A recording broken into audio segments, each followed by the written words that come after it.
If Ghislaine Maxwell were pardoned, it would undermine all the sacrifices I made to testify and make mockery of mine and all survivors' suffering. That is why the Epstein Files Transparency Act is so essential. It requires the Department of Justice release all the records related to Epstein and Maxwell investigations, flight logs, immunity deals, internal communications, and even the records surrounding Epstein's detention and death.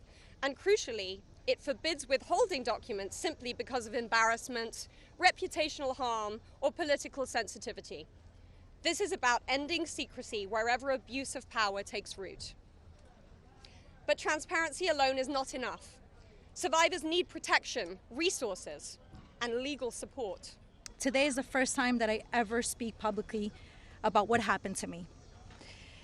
I never thought that I would find myself here. The only reason that I am here is because it feels like the people who matter in this country finally care about what we have to say. As an immigrant from Brazil, I feel empowered knowing that the little girl struggling to get by at 14 and 15 years old finally has a voice. For the first time, I feel like I matter as an American. I was only 14 years old when I met Jeffrey. It was the summer of high school.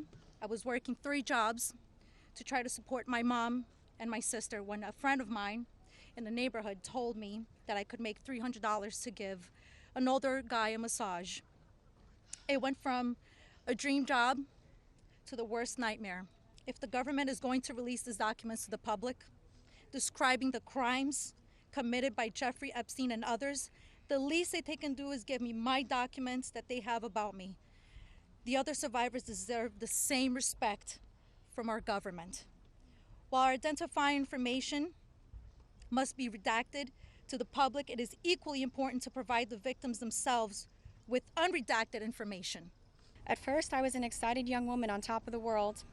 Epstein flew me to his private island. He listened to my dreams, promised to help, but his promises came with a catch.